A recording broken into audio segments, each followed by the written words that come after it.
Hello and welcome to FPL Mate, your best mate for Fantasy Premier League content for the 2021-22 season. And finally, guys, I know you have been begging me to make this video, so here it is. The Game Week 37 free hit draft is finally here, and I think it's a pretty good one. Don't get me wrong, guys. This is looking pretty nice. So yeah, if you do enjoy this video, please do leave a like. Please do subscribe as well if you are new around here and you want those FPL tips for the final game weeks of the season to try and boost your rank. We're going to help you do that. Just make sure you're subscribed. But without further ado, guys, let's get into this team.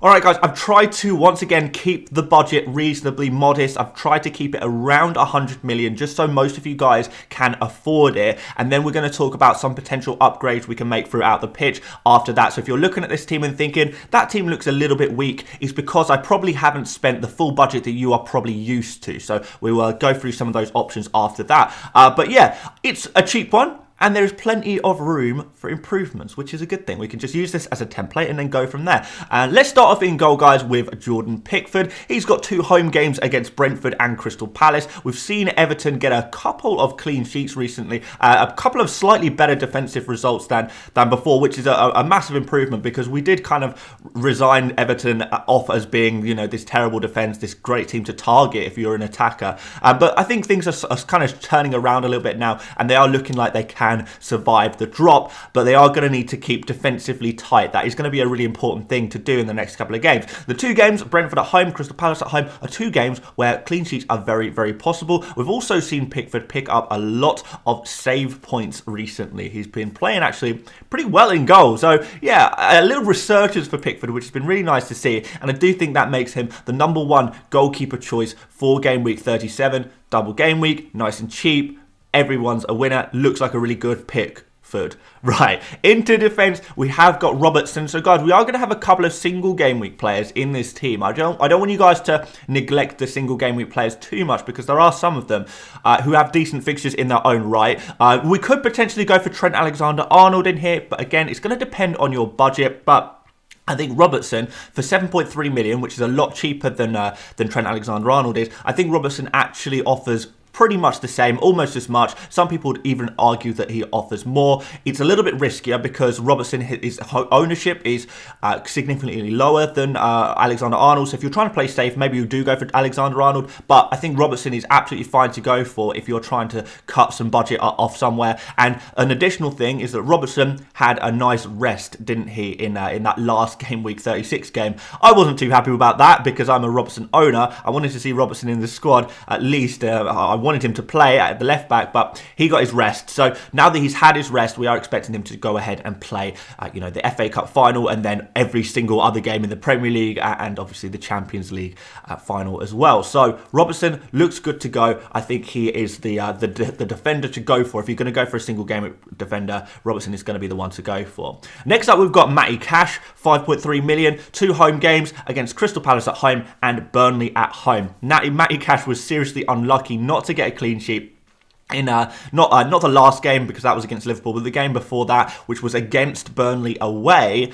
In that game, it wasn't until the last minute before Aston Villa conceded a goal in the 90th minute, which was really, really frustrating for Matty Cash owners. But we're going in again. This time we've got Burnley at home. It should be slightly easier, and also, Is they going to concede in the 90th minute again? I don't know. That felt a little bit unlucky, and they held on pretty well. We've got Crystal Palace at home as well. Crystal Palace typically not quite as good when they play away from home, so that could be pretty tasty as well. And we know what Matty Cash is about. We are seeing him every game, getting in those dangerous areas and taking those shots on, creating chances as well. So the attacking returns are very much a possibility with Matty Cash, and I think there's 2 fixtures where we could easily see one clean sheet. I would kind of hope from this double, and maybe even 2. You never know. It's fully within the realms of possibilities.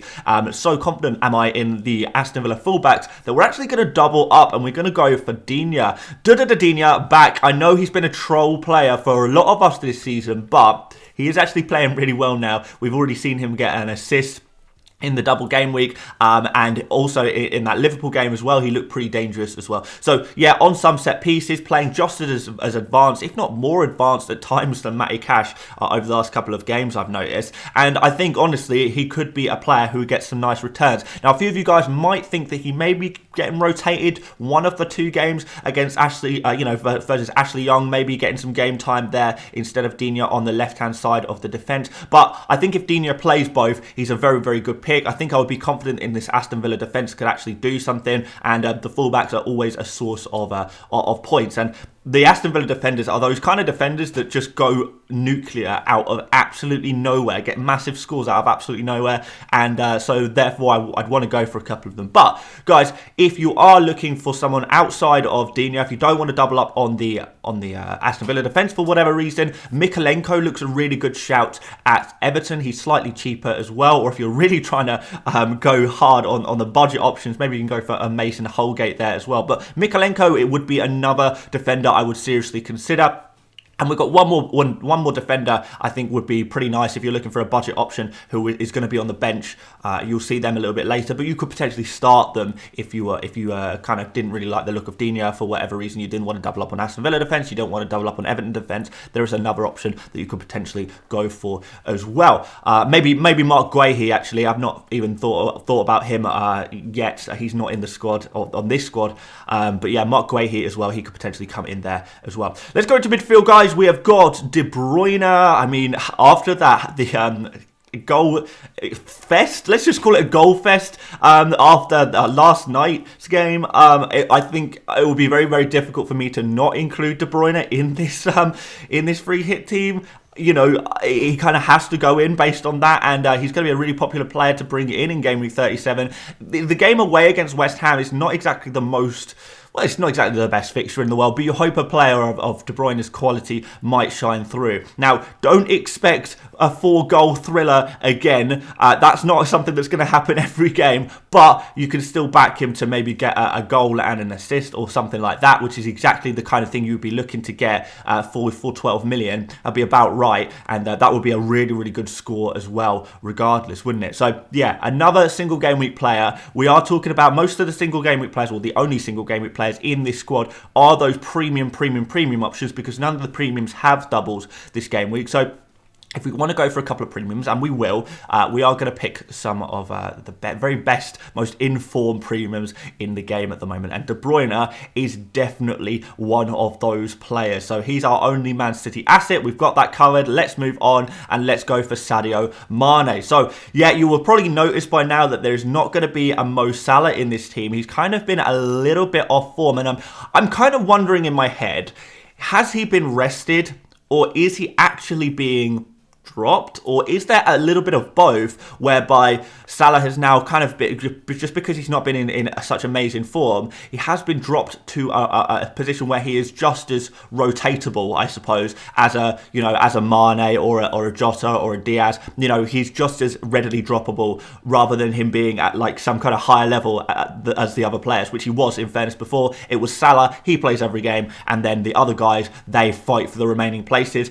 Is Salah now dropped down into the category of a player who is fighting for the places? Not saying he's being dropped, not saying he is a massive rotation risk anymore, but he's just not as infallible, not as godlike, I suppose, in FPL terms, as he was before. And I do wonder about that, and I do genuinely believe that Mane, with the form he's in, him playing centrally as well, and the fact that, you know, he's just a little bit cheaper than Salah. He seems more important to the composition of the squad right now, and he's playing pretty well as well. I think Mane is actually the pick to go for ahead of Salah this week, especially if you're on a free hit and you don't mind taking a little risk.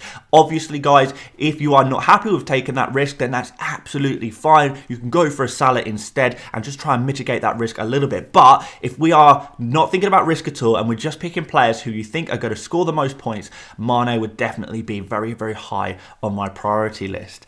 Next up, we are going to go for Son. Again, it's a kind of a choice you have to make. Son versus Kane. That's going to depend a little bit on your budget because Son is a little bit cheaper, but also Son is in much better form right now. And we're seeing Kane drop off, go a little bit deeper, and Son going in those attacking areas and being the real striker of the team in a way. And he's listed as a midfielder, which is absolutely fantastic. We've got Burnley at home, which is a very good fixture. Recently, I know we kind of think of Sean Dyche Burnley as a kind of a very, very defensive team, very compact, very organised. This Burnley team we've seen after after Mike Jackson has taken charge in the interim. We have seen a Burnley side that is leaving a few more holes, a few more gaps, playing a bit more expansively, and that is creating opportunities for the other teams to score a few more goals than they were typically able to score against Burnley, if you think historically. And that is going to give opportunities for players like Son to get a couple of goals there. The finishing ability, the form that he's in, I fully back him against Burnley, despite the fact that it's a single game week fixture. And guys, if you don't have Son in your normal FPL team, this free hit is an opportunity for you to get a taste of the good life of what Son owners are feeling pretty much every game week at the moment. Next up in midfield, we have got Wilf Zaha. He's a pretty good pick, I think, for the game week. You've got two away games, Aston Villa and Everton, but we've got Zaha who is in just fabulous form right now. You only need to watch him to see how many shots he is taking at the moment, playing really advanced. He is the hub of this entire Crystal Palace team.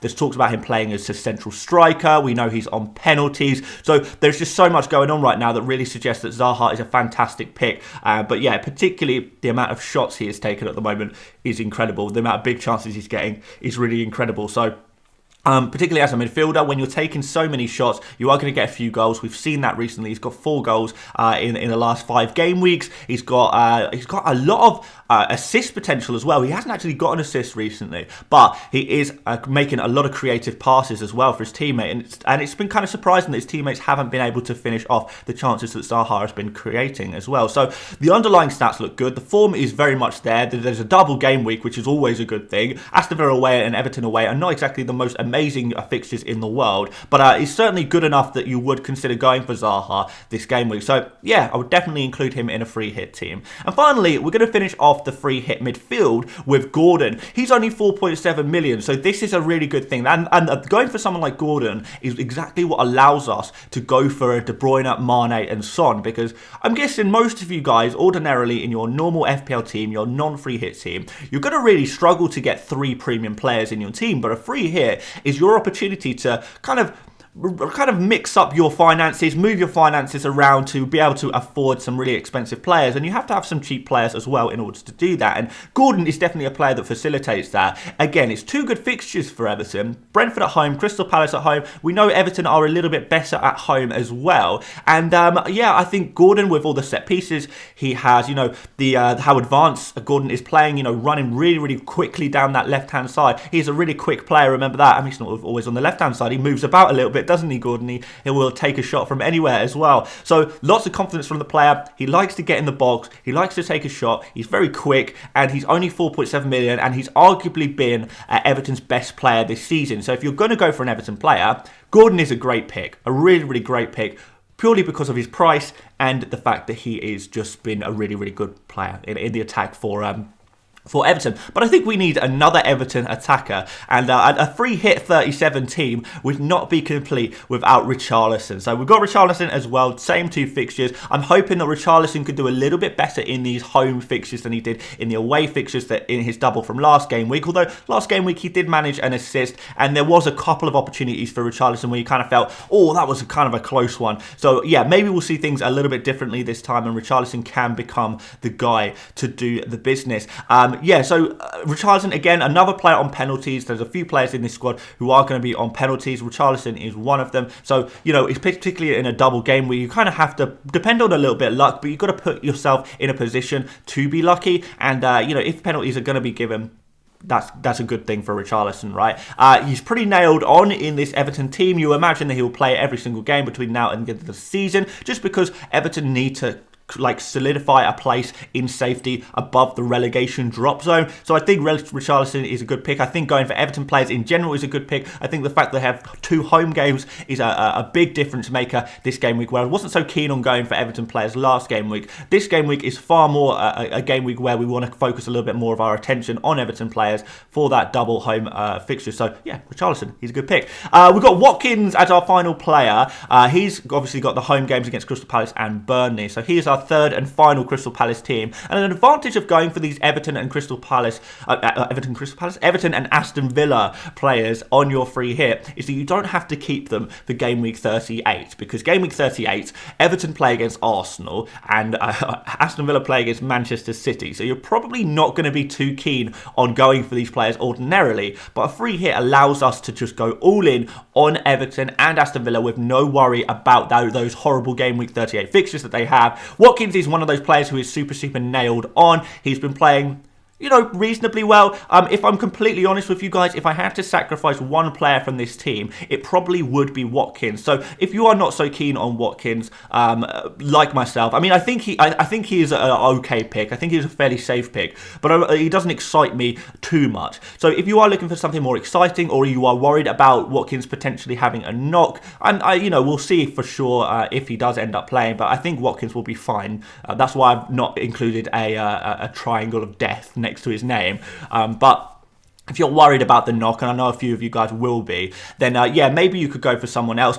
Danny Ings looks like an interesting pick. He's really risky, but you know, the fact that you're on a free hit allows you to take a bit more of a risk. Or if you are a big money baller, you have got so much money to spend on your free hit team, far more than the budget I've used for this team, then maybe you could upgrade Watkins to a Jamie Vardy. And I actually really quite like this one as a bit of a differential.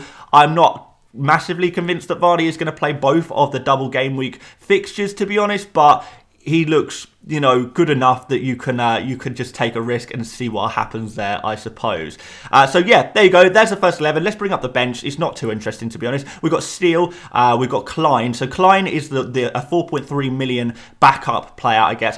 You know, with these free hit teams in the double game weeks, I don't think you really need too many backup players. But we have gone for Klein here. You know, he's got a double game week, obviously, against Aston Villa and Everton. He's nailed on. He's very cheap, so he looks like a pretty good player to have in reserve. And I've also got Robertson here, the cheapest forward in the game, 4.4 million, and Tsimikas, the cheapest defender in the game at 3.7 million. And if you're on a free hit and you're only going for 2 Liverpool players, you can afford to waste a Liverpool slot on a 3.7 million defender there. But maybe you want to improve that defense a little bit, not the defense, the bench a little bit. If you want to improve your bench, fair enough. Maybe you can upgrade Tsimikas to another cheap defender there. Maybe you can double up on the Crystal Palace defence, because we only have 2 Crystal Palace players in this squad at the moment, so you can maybe go for a Mark Guehi on the bench there or something like that if you are just not convinced by the one cheap or the one playing player on the bench, possibly. But aside from that, there we go. Those are some suggestions as well where you can improve the team. I'm sure there are some little tweaks that you could possibly make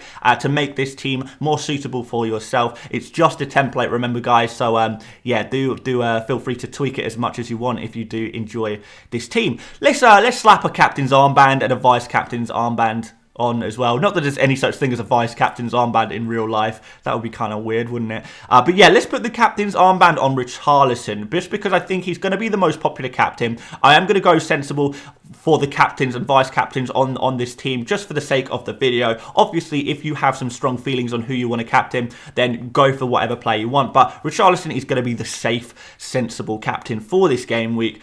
I'm not necessarily recommending it, because, you know, if you want to have some fun at the end of the season, then go for something a little bit different. Follow your gut at the end of the day. But, you know, that seems like the sensible one. And we'll put the vice captain on Son, who I probably actually do prefer, generally speaking. But he has got a single game week. It's not so interesting going for a single game week captain, isn't it? So, yeah, maybe we'll just put the vice captain on Son just for the safety. And there we go, guys. That is your free hit team. I think it looks pretty decent, actually, considering we have spent like actually quite a small amount, really, because most of you guys are going to have a budget of 103, 104, 105 million. So considering we've not even spent all the budget, I think this is pretty good, and hopefully this is a team where most of you guys can afford, and then you can just have some fun with it. So yeah, hopefully it's a good one.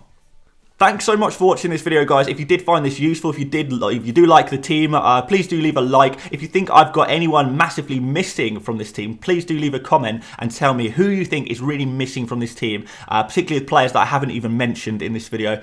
Yeah, that would be interesting to hear some of your thoughts on that. And of course, like I keep saying, guys, do subscribe if you're new around here and you want regular FPL content. We're uploading every single day at the moment, just because there's just so much excitement at the final end of this FPL season. Is the exciting time, right? So yeah, do make sure you stick around. We've got my team selection video still to come this week, and I don't know what else. Obviously a deadline stream, but yeah, that's pretty much it, guys, from me today. Thank you so much for watching once again, and I will see you later, mates. Bye bye.